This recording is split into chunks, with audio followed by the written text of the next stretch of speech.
Hi, welcome back to another episode of Golden Rust or Bust. I'm your host, John Behrens, and on today's episode, I got a little bit of a surprise for you. I'm up in Eveleth, Minnesota, and the reason why I'm up here is because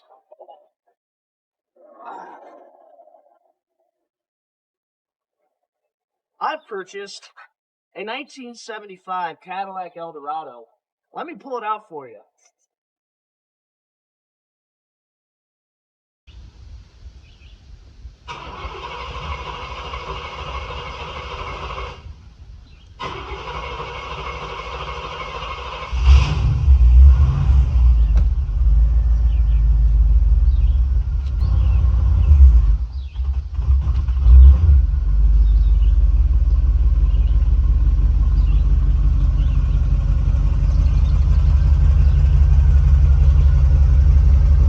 Like I said, I purchased this 1975 Cadillac Eldorado. This thing is the epiphany of a land yacht. I mean, look how long that thing is. Underneath the hood, we have a 500 cubic inch V8 motor. This machine has 18,000 original miles. And she's been sitting in a barn since 1995. Now, I bought it from the gentleman. He actually got it running. He was the original owner for this vehicle. And unfortunately, I don't have that revival video of him actually getting the car running. But yeah, she's in really good shape for a Midwest car. Well, especially up north Minnesota car. She's in really awesome shape. So what we're going to do first is we're going to drive this thing to the shop and put some new tires on it, because those tires are from 1970 and I don't trust them to get home. And as you can see, my father-in-law is carrying the tires to the truck. But yeah, we're going to drive this thing, go get some new tires on it, fix up some of the stuff that is the blemishes, and drive this thing 8 hours, 500 miles home. Stay tuned.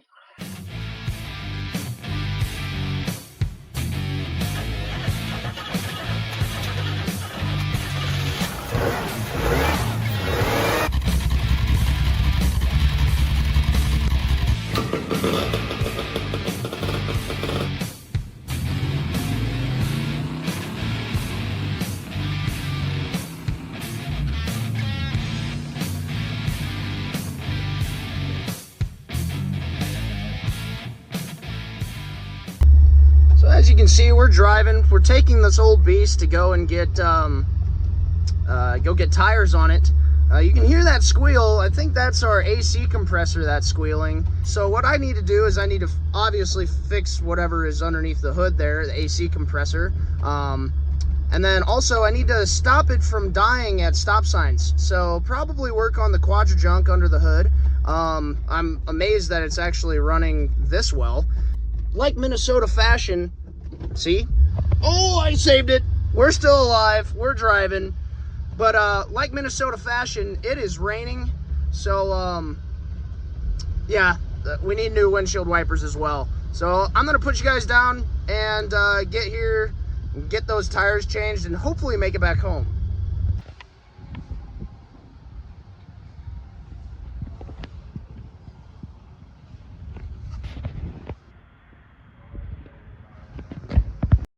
So I got the car to Walmart. I got tires for it. They're putting the tires on. I don't know what their policy is on recording, so I'm going to just record out here, but awesome guys in there. Great guys working on it. So hopefully we can get these tires on it, and it'll be a lot safer to drive on the road. So let me show you around this car and kind of the reason why I bought it. Now, I was surfing Facebook Marketplace like I always do, and I came across this Cadillac Eldorado for sale for only $3,500, and it only has 18,000 original miles. It's not 118,000. What happened was the gentleman bought the car brand new, drove it to go get his mail in town and back, never drove it in the winter, and then it got parked in 1993. And the reason why I know it got parked in 1993 is because if you go into this gorgeous interior, which does not have any cracks or anything like that, in the glove compartment here, you have a sticker Minnesota sticker that was paid and expires. Where's that? Oh, it's even farther back. March 23rd of 1989. So, he got it running, but it still has some quirks that we're going to have to iron out. But overall, this car is in really, really good shape. I mean, I'll show you the inside of the trunk as well. This here is the inside of the trunk.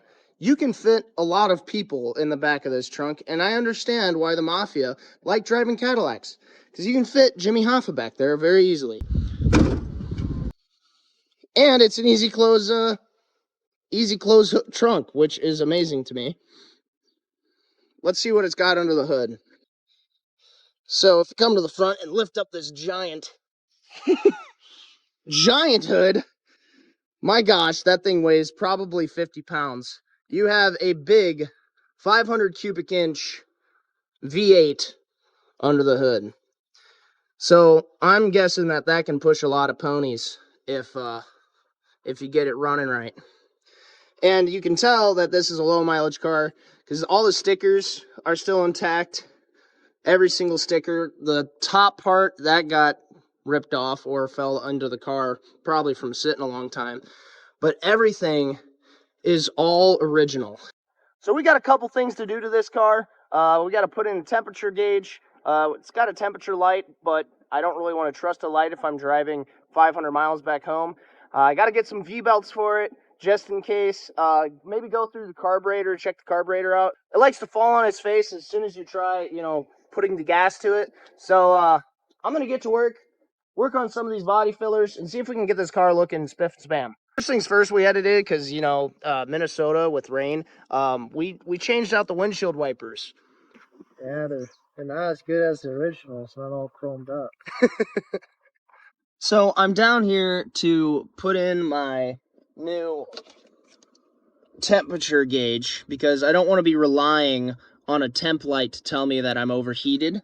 So I have my original manual here, and it says that number 5 is for oil pressure, generator brake, coolant temp, seatbelt indicator lights, and fuel gauge. So I'm going to tap into that and put this in, but look at these pedals. There is nowhere on these pedals whatsoever, nowhere in the original floor mat. Also, while I was down here, I found this.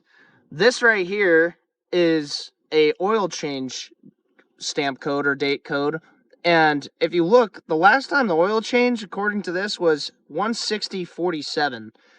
And yeah, it was last changed on 6/24/1983. So if it's true that this car has sat since 89, and the last time that it was drove, or the mileage was 16,047, and we're now at 18,544, we might be due up for an oil change. So I'm gonna get plugging away at getting this this temperature gauge in. And I'm going to show you kind of the steps on how to install one of these yourself.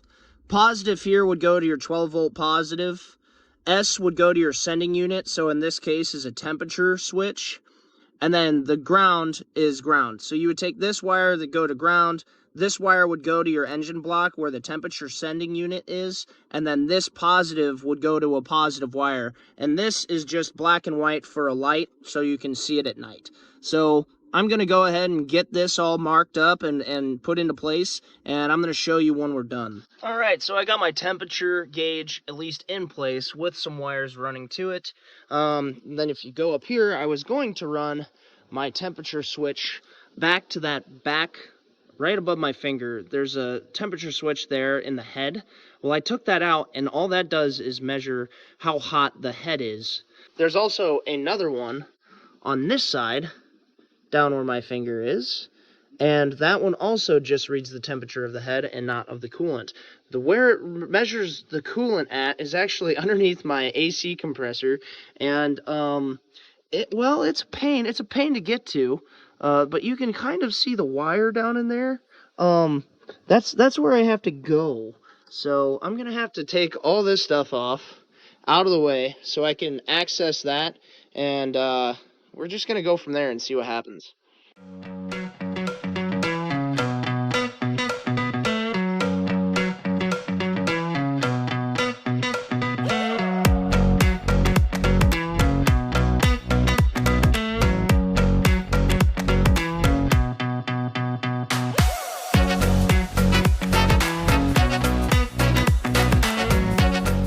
So I got my AC compressor off. As you can see, there's a lot of rat turds up on there. Indicates it being, you know, in a barn. This right here is the guy we're looking for. That's our temperature sender that goes into the intake manifold. That's the one that I want, so I can tell how hot we're getting on our intake manifold. So we're gonna take that off. We're gonna swap it out with the other switch.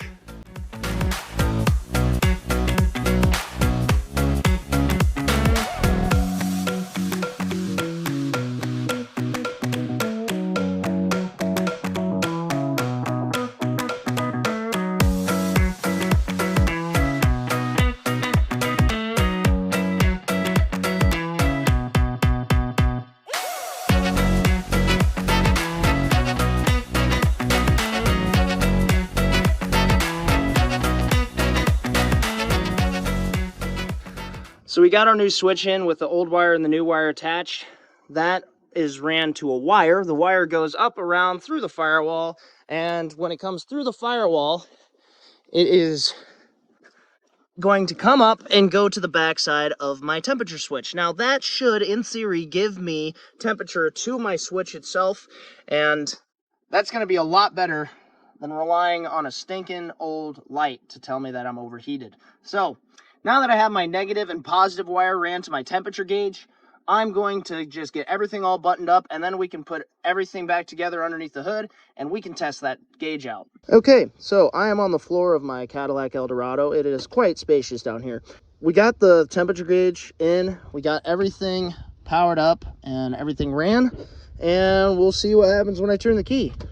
Lights come on and you can see the gauge move down, which tells me that we have power going to my gauge, which is perfect. So now that that is in, we're going to probably take it for a drive and see if we are reading on our temperature gauge. All right, so we went for a drive, and as you can see, our temp meter is working just fine. We're up around the 200 point, which is perfect for this big block, this big 500 cubic inch motor.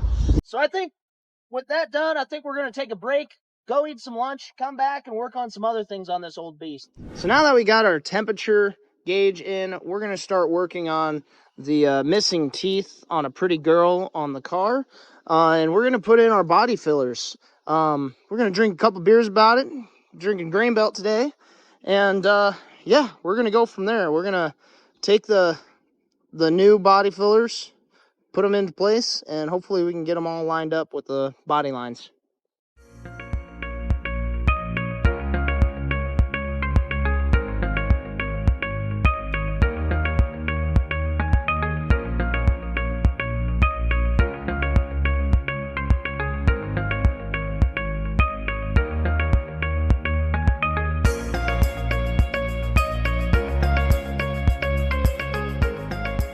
Well, my phone died during that hyperlapse, so that's great, but I got a charger, got it charged up, didn't realize it until, well, after the fact, and bam! That's what it looks like with them on. I mean, if you stand far enough away, it looks really, really good, but then you get up close, and you realize it didn't fit very well, so I had to cut it there. And then I had to cut this side there. And then this side doesn't fit very well at all. There's a giant gap in the body panel. And just some other things, you know, like not fitting down there. So one thing that Alex realized was, well, tell him what you realized. Your bumper probably isn't even either, because it looks like it comes in here. So this one's super tight, and this one's has that big old gap. So do you think that this side got bumped in the front? Yeah, I'm pretty sure it got bumped. Once upon a time? What do you think, Megan? You know, it looks better than before. You think so? Yeah. All it just needs is some paint. So I think tomorrow what we're going to do is we're going to tackle the back. Literally the front was such a pain in the ass to do. I mean, we had to take so much stuff off in order to put it on, and then figuring out how to put it back together after taking all that off, trying to reach those bolts through every nook and cranny in the car. Oh, it was a pain. So tomorrow we're going to focus on probably the backside, doing this stuff here.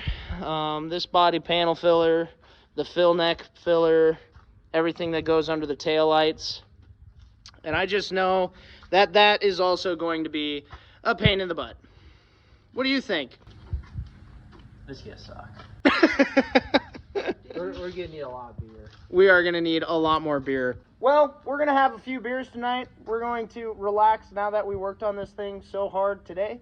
And we're going to come back at it tomorrow. Well, we're back at it again. Today is not as good as yesterday. It is a little bit rainy today. So what we're going to be doing is we're going to be working on the back side now. We finished the front side, so now it's time to finish up this back side with the parts that we have left. Hopefully this doesn't go as bad or take as long as the other side, but I have a feeling it will. So we're going to just dig in, probably start a time lapse of us taking everything apart and putting everything back together. So we're going to start that right about now.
Alright, we are done with the back side. Now, I am not very impressed with these body filler pieces I got off of eBay. They kind of suck, I'm not going to lie. And I spent a lot of money for them. So, I don't even know if it was worth it, to be honest. It looks a lot better, but, like, that right there, that big gap where you can literally see the inside, that just bugs the shit out of me. If you squint and you stand about, I don't know, 25 feet away, it looks alright. For a blind person. If you're blind, this car looks fantastic. I guess the next things next would be what? Clean it up? Clean it up. And that's it? Pretty much. Well, that means washing, waxing, doing all the fun stuff. And it's raining outside. Well, spitting. So, what a perfect day to do it, right? Just drive around. Clean itself.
So this is my Uncle Bruce. He worked back in a transmission shop back when he was 15, 16 years old back in the 70s. So he actually worked on some of these. So you want to tell me some of your experience that you've had with some of these front wheel drive machines? Sure, but everything back at that time was all rear wheel drive. So front wheel drive was you didn't see very many of those, although the Toronados had front wheel drive, and they were very hard to get out. But on average, I worked at the transmission shop, and on average, we pulled out and put in about three to six transmissions every day. Wow, that's a lot. So I did that through high school, through junior college, and in some of it in college. So I got pretty good at it. But we did a few of the Toronados, and it's a front wheel drive, and what they have is in the back, it's a transmission that had a big chain about that wide around it to power the front shaft coming out the front, and that went to a differential that would turn the two front wheels. And then back here by the transmission, there's two cooling lines coming out of it back there. Yep, right at the tip of my finger there. Yes, there's two cooling lines, and they come out and they come into the radiator for cooling. There's a side cooler in the radiator, and sometimes we would put in an external transmission cooler which would mount in the front, and then we'd attach the hoses from the cooler to the original transmission lines. But I pulled a few of these out and put a few of them in, and it's really a tight fit. You'd actually have to take a big crowbar and pry the motor back a few inches to get the transmission out. It was a bugger to get out of there. So you think you could do one nowadays at your age? I don't think so. No. I mean, these new transmissions in these cars, it's all electronic and front wheel drive, all wheel drive. I wouldn't even know where to start, to be honest with you. Yeah, now that they've gone to all computers running everything, it's so much harder for shade tree mechanics to actually work on their cars and do anything anymore. Yeah, well, back in the day, when somebody would bring in a transmission, we'd get it up on the lift and we'd pull the pan off, and we'd look for pieces of rubber from gaskets or hard metal pieces, and that's how we determined what was wrong with it. We didn't have any electronics. Yeah, nowadays there's sensors and everything else that can go wrong. Now they have to hook it up to a computer to diagnose it. So it's all different now, but yeah, back in the day, that was a job. Well, it is officially the 4th of July, and you know what that means. It is parade time with the old girl. We got her running, we got a decorator, and I'm wearing my fancy pants today. So me and Alex are gonna jump in and start decorating this car, maybe put my YouTube handle on the back there, and get this car all dressed up for the 4th of July. So with that, we're gonna get to decorating.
Alright, so we got everything all decorated up.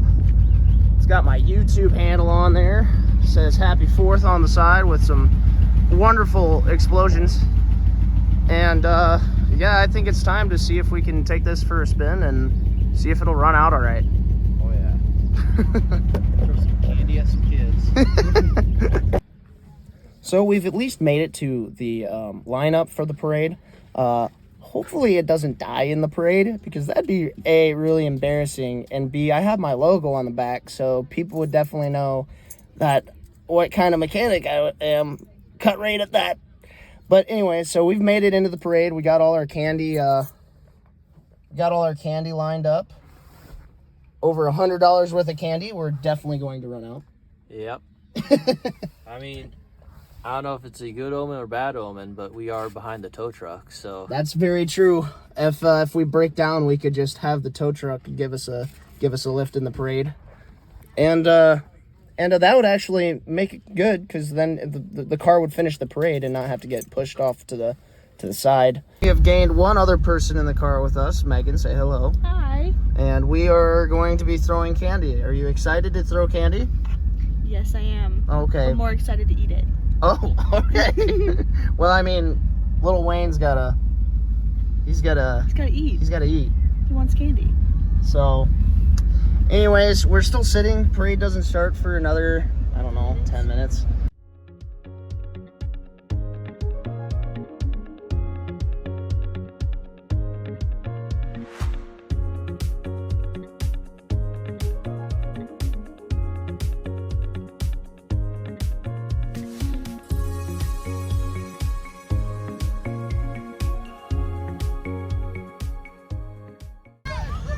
Well, it's running okay. Our temperature is sitting steadily at 200, which is pretty good for a big block. And we are throwing candy to all the people of Littletown, Eveleth, Minnesota. And I'm not gonna lie, I am having a great time doing it. So, this is fun. Happy 4th of July, everybody.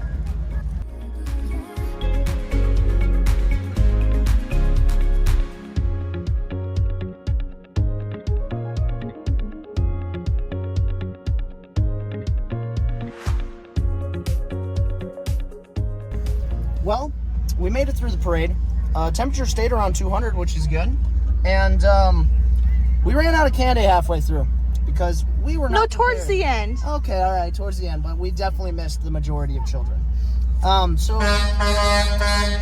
we are definitely not seasoned paraders. This is my first parade I've ever driven in. So, yeah, at least we can mock it up as I had fun and the car looked good while doing it. So, we're gonna, oh shit, and it died. That's me, having an oh shit moment because the car died in the parade and had to be pushed to the side. I thought it died due to vapor lock, but we will find out what the culprit is later in the episode. We did get the car running and started, and we were on our way. Anyways, back to the shit show.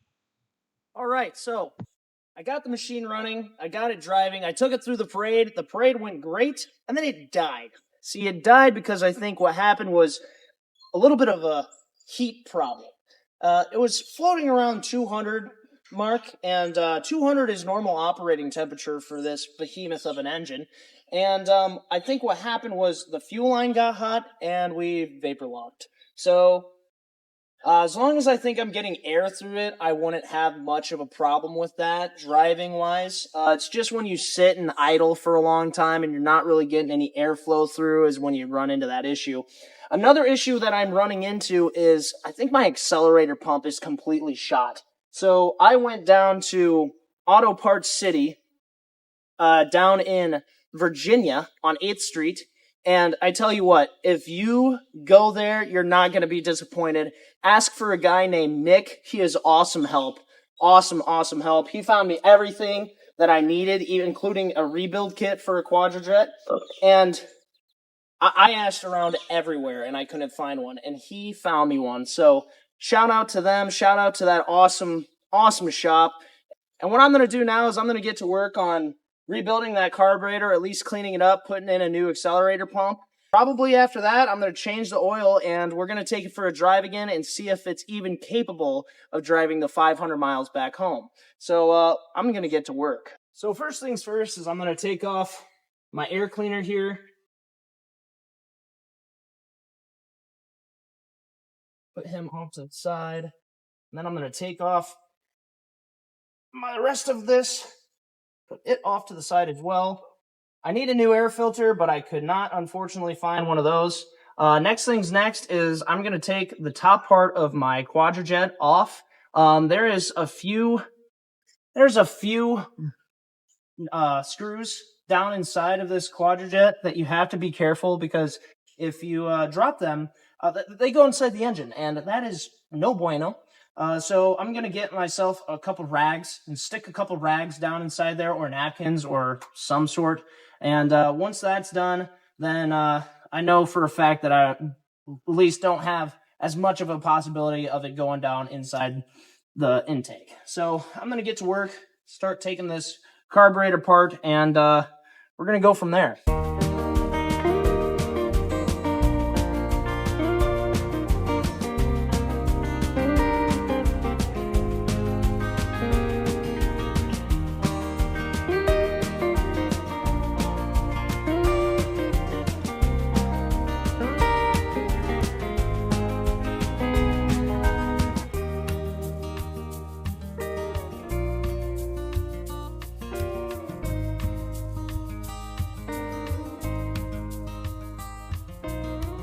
So, I got my top part of the carburetor off, which is there.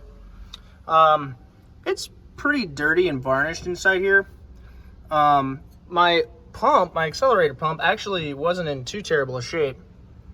So I'm wondering if I need to clean out some of these jets and some of these holes, and see if I can get this thing to run a little better after cleaning it out. So I'm going to get to work on cleaning this thing up, and I'll show you what it's like, or what it looks like if I find anything new. So, I got everything taken apart. Here is our new accelerator pump. This is an Edelbrock product. Edelbrock part 1982, and it's for a Q-Jet carburetor pump and spring. I'm going to put that new spring in, put everything together. I got my new gasket on. I cleaned up the top, blew through all of my ports on the top of the carburetor with brake clean. I had some yellow crud come out of a couple of those ports, so I think that that was part of the issue, was just everything was gummed up, crudded up with old gas and old varnish.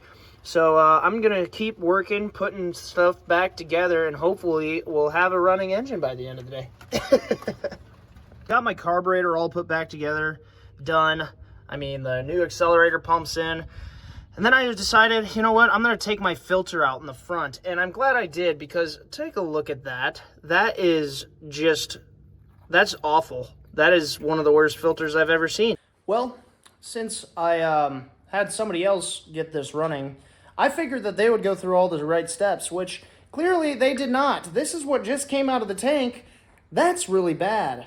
I mean, that's really bad. Well, the water's probably from the drink itself, that I drank the water out of it. Just wonderful stuff that I can see why it doesn't want to run quite right. That, and oh my gosh, wow, you could dab-a-doo and willy-dilly with that stuff, you know? I'm high. So I guess now I gotta clean the tank out and put a fuel filter in. Yay!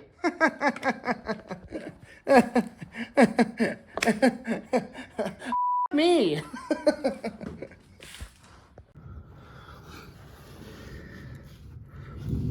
Oh shit. Okay, since everything else is going terrible for me, I'm gonna just change the oil. 3, 2, 1. Okay. And it's black, really black. And that is hot, but the magnet does not have anything on it, so that's a good sign. I'm gonna put that right there, so I don't drop it in the, just drop it in the pan, you know. All right, so I got my drain plug in, got a Wix filter, and I'm going with Rotella T4 15W40. Another thing I did is I added some Lucas to the old girl, and we're gonna throw her in here. So my hood decided that it doesn't want to stay up anymore, which is fantastic to work under. And so I got it propped up with a broom. I'm gonna add my oil here. It's raining outside. I got caught in the rain and the hail in this car, so that's fun.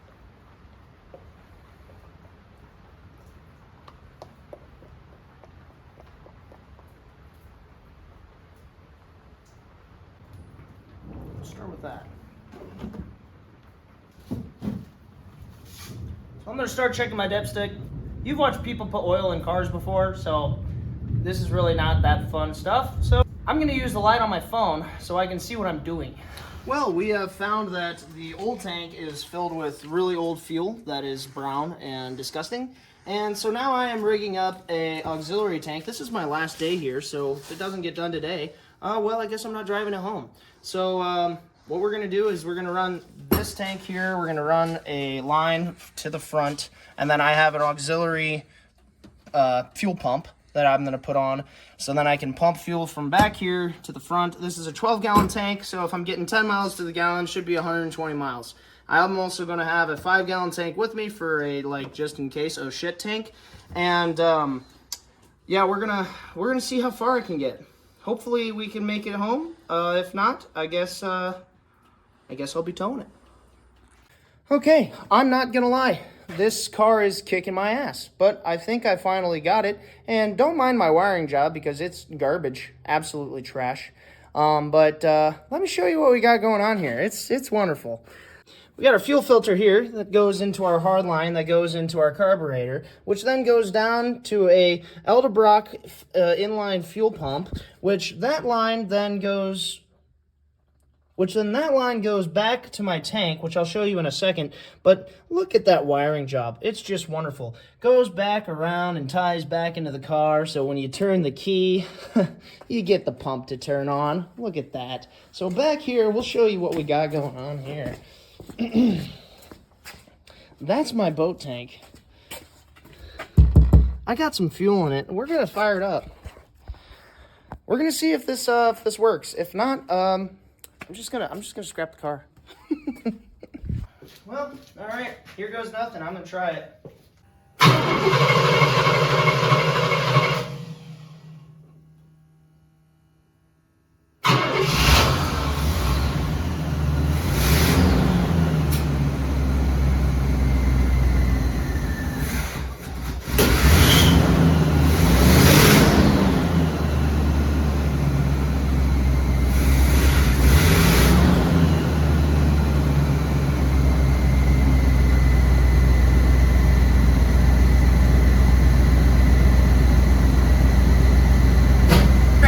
Say it is running a lot better now that I have a new gas and a new gas tank in. It's running a lot better. It still wants to kind of fall on its face as soon as you try and give it any gas from a full stop. So we're gonna see if we can get that to change. But other than that, she's running pretty good. I mean, good enough where I feel comfortable driving it a long distance without having any issues. So anyways, we're gonna keep working at it. I'll show you what I kind of do while I do it, and hopefully we can get this thing running and driving home. So we'll see. We're gonna see. All right, so it is the final day here. We are going to be leaving, and so I gotta fire the car up again and see if we can make it at least down the road a little bit. So this is gonna be a cold start. I'll open up this door here. It smells like fuel in here. It smells wonderful. Let's see.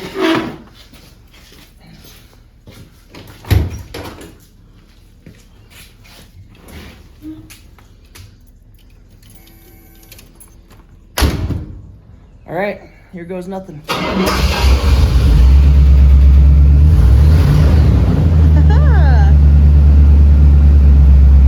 Pulls out under its own power.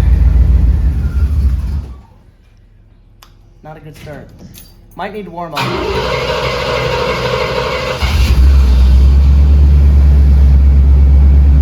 So, I'm gonna let it warm up just a tad bit. But what's really good is it is running, which is a good start. Hopefully we make it the 500 miles that we have to drive. I have my boat tank filled up. I have my auxiliary tank, which is in the trunk, filled up, and I have a half a pack of cigarettes. It's getting bright outside, and we're wearing sunglasses. Let's hit it. All right, so right here we have 7 hours, 51 minutes, 507 miles. Our odometer is at 18,591. I'm trying to let the car warm up a little bit. It doesn't want to run quite right when it's cold. So sit here, let the car warm up a little bit, and then we're gonna hit the road. I'm nervous. I would lie to you. if I said I wasn't. So hopefully we make it. If not, I'm gonna be hitchhiking home, and we'll see what happens. All right, going 70. Temperature is staying where it needs to be. Thing drives like a dream. Says according to the green dot, I'm getting good gas mileage. Hopefully that's true. Megan's in the rear view. She's my chase car. I'm gonna probably put a couple time lapses up, maybe show you where we stopped. I am nervous as all hell. I'm just hoping that this thing makes it. Living on a prayer. Whoa! We're not even a quarter of a way there. Oh God. Didn't make it very far, did we? No. We made it about 15 miles and my alternator belt blew, which runs my water pump. So temperature started to climb almost immediately. Yeah, I'm gonna have to go back and get me another one of these. Hopefully I can find one. We're gonna head back into town and get me an alternator belt. So let's go. Well, me and Megan are going to go get a V-belt right now. Obviously, we should have bought one of those before we left. I was a little nervous about it from the very beginning, and I should have just bought one or two. I'm gonna know. Right now, I'm gonna go to the store. We're gonna buy like 3 or 4 of these suckers. Like, I am not gonna blow another one. Pardon my French. I am not gonna blow another one of these V-belts on the road. And if I do, I'm gonna have like 4 or 5 as backups. So I guess that's what we're gonna go do now. There she is, my beautiful baby, sitting on the side of the road. Don't worry, trusty steed. We will be back for you. We are back on the road. I changed out my V-belts on the side of the highway. Once again, thanks a lot to Parts City and Nick for helping me out down in Virginia there on 8th Street. That guy, man, he knows his stuff and he is awesome. So, like I said, we're on the road again. We're moving. Hopefully we make it farther than we have before. It sounds louder than it did before. So hopefully that's not anything new. Anyways, I will update you as we drive. It is hotter than hell in here.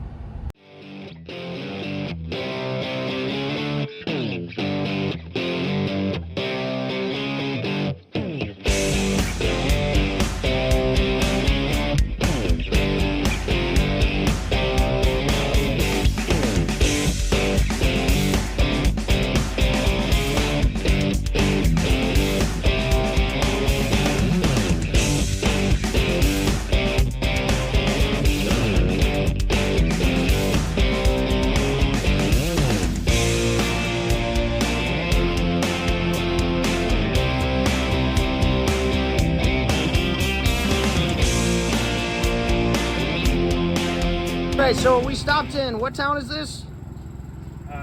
Cloquet. And I met Kevin, who also has a YouTube channel. What's your YouTube channel? Tinkerin' E-Round. Tinkerin' E-Round. He saw me on the side of the road. He saw me on the side of the road when I was broken down, and so he saw me pull in here and decided to stop. Said he's a subscriber, and he's doing a long haul himself. So what you got going on with your AC there? Well, I don't have AC in the van, so I hacked this all together, and I got a generator on my AC. Well, that's pretty damn neat. Gotta do what you gotta do. That's exactly right. Gotta do what you gotta do.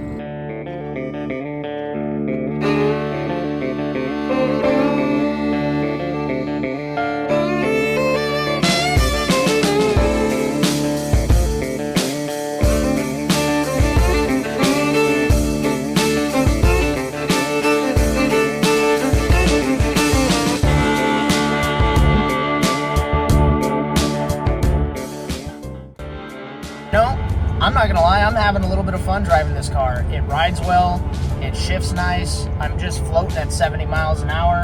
I've had more people wave at me in this car than any other car I've ever drove. So, so far, so good. We're gonna just keep on trucking and we'll see where we get.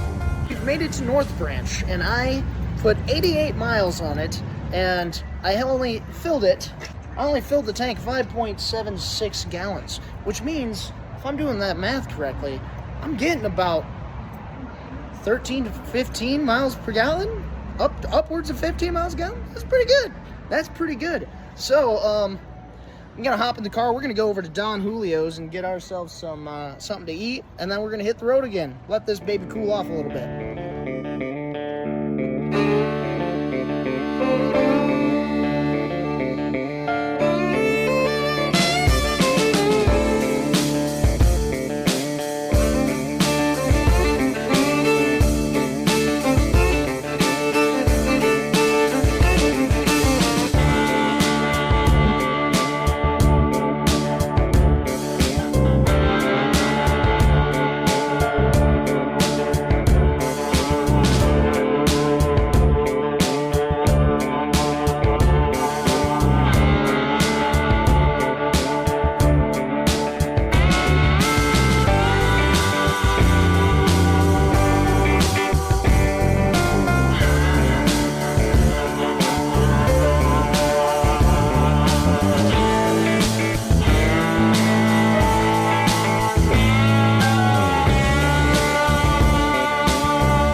So we are about 2 hours away from home. We are just north of Waterloo, and we pulled over because I went 121 miles, and I figured, I might want to stop for gas. And while I did that, I checked the oil, and we haven't burned a drop. This thing is awesome. I now understand Doc Hudson when he says, floats like a Cadillac, stings like a Beamer. And he was 100% right. This thing is like riding a sofa on wheels. It is just a couch. You sink in it and you're just like, awesome car. So what we're going to do is we're going to put some fuel in it, and hopefully we're going to continue on down the road. 2 hours left to go and 200 miles left to go. So 144 actually. Oh, we're even closer to home than I thought. So we have 144 miles to go, and we should be golden.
over here, we're at the world's largest truck stop, which is 10 minutes away from my house, which means we're in the home stretch. So all you need to do is hang on a little bit longer, girl.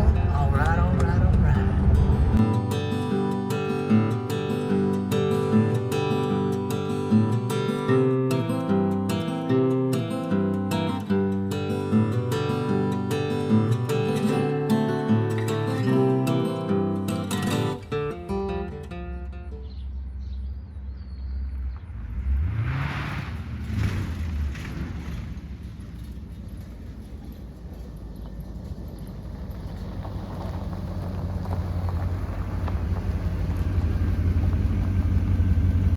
So, in this episode, you saw me get this 1975 Cadillac up to par and able to run 500 miles back home, all the way from Evelyn, Minnesota, down to Davenport, Iowa. I'm happy that I could get this old beast, this old iron, back on the road since 1989. That in itself is a feat. I want to say thank you to everybody who helped me get this thing to where it's at right now. I want to thank my buddy Alex, who was in the video earlier. I want to thank Parts City to help me get all the parts. I want to thank Nate Kapuska for taking photos of this vehicle. They look awesome. This video here is one of the bigger videos that I've ever done, and I'm hoping that I can put more content out like this soon. But I'm going to need you to like, subscribe, and hit that notification button so you can see when I put out videos just like this. I want to put a big shout out to my friends out there, Junkyard Digs, Junkyard Mook, Pole Barn Garage, Cars and Cameras, Dylan McCool, Jeremy Rhydes, and the list could keep going on and on forever. This old girl is an absolute unit. Made it 500 miles without really any issue. We blew a V-belt once, but other than that, damn thing drove great. So I guess all there is to say now is thank you guys for watching and keep those wrenches turning.